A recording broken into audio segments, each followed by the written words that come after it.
Hello. The introduction of novel immune-based approaches for adult acute lymphoblastic leukemia are revolutionizing the treatment paradigm from one that, until recently, had mainly relied on combination chemotherapy.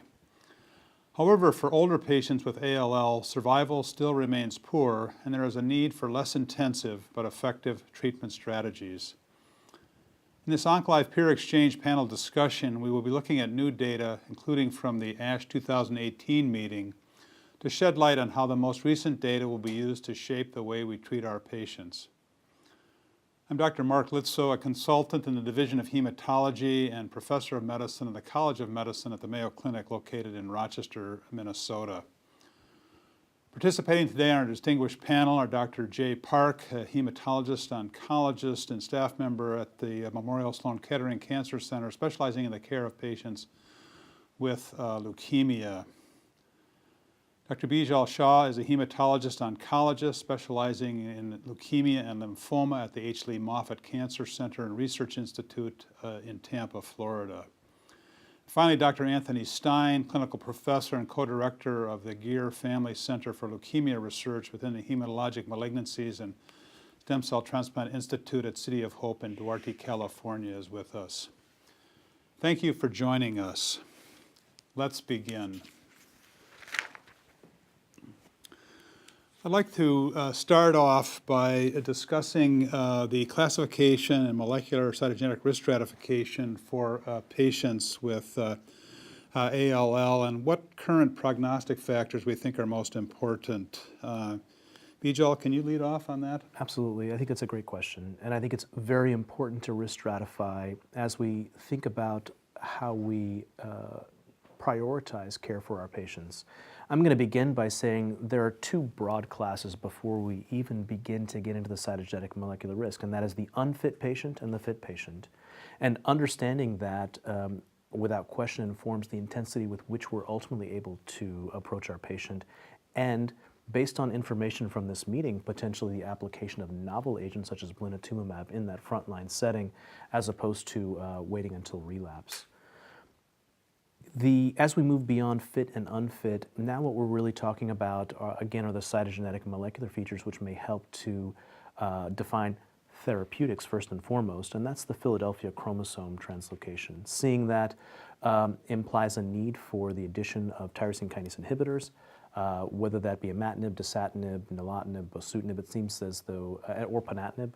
All of these tyrosine kinase inhibitors are starting to generate data within this space. On multi-agent therapeutic backbones.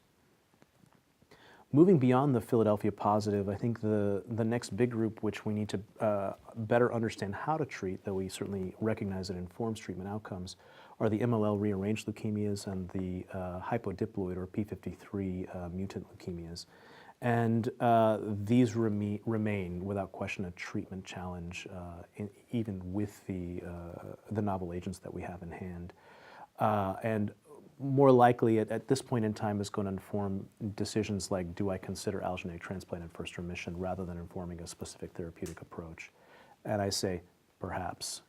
I don't want to imply that we have definitive data, randomized data, to support that one approach is better than another in this group of patients. The final group, which was more recently described, but for which I think we have more and more data, is the pH-like category. And these are going to be patients who have kinase rearrangements involving ABL, involving JAK, and several others that appear to be more prone to relapse over time. I think we're still asking fundamental questions about how to treat them, whether the addition of kinase inhibitors such as ruxolitinib or dasatinib in these patients will improve outcome.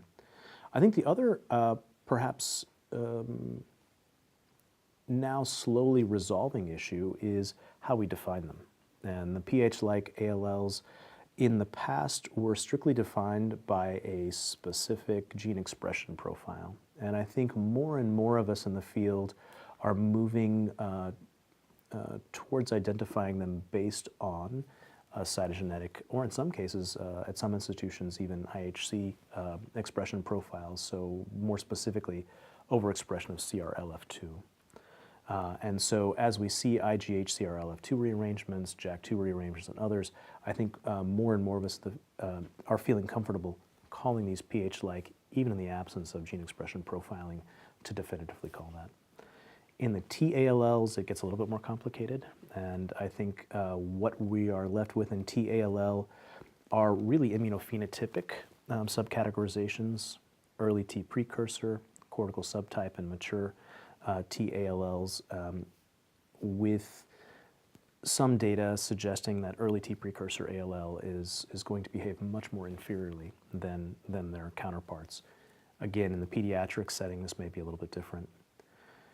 Digging a little bit deeper into the molecular phenotype, RAS P10 mutations may be another additive risk feature in this population, with those independent of MRD showing a higher risk of relapse over time with that signature. Mm-hmm. Jay, could you comment a little bit about the age-related differences in some of these prognostic groups that Vijay just mentioned?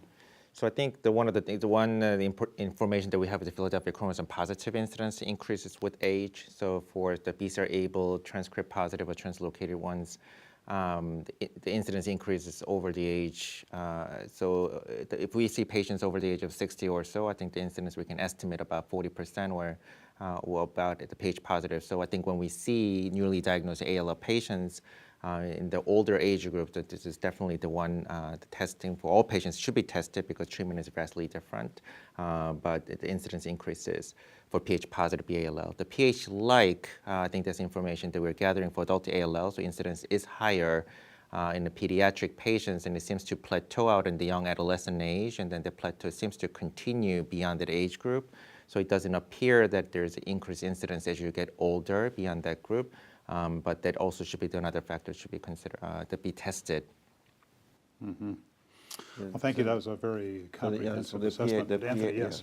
The pH-like ALL is also much more common in the Hispanic group of patients. An important point to remember. Yes, thank you. Thank you. Well, that's a very comprehensive overview of some of the important risk stratification that we need to think about when we see patients.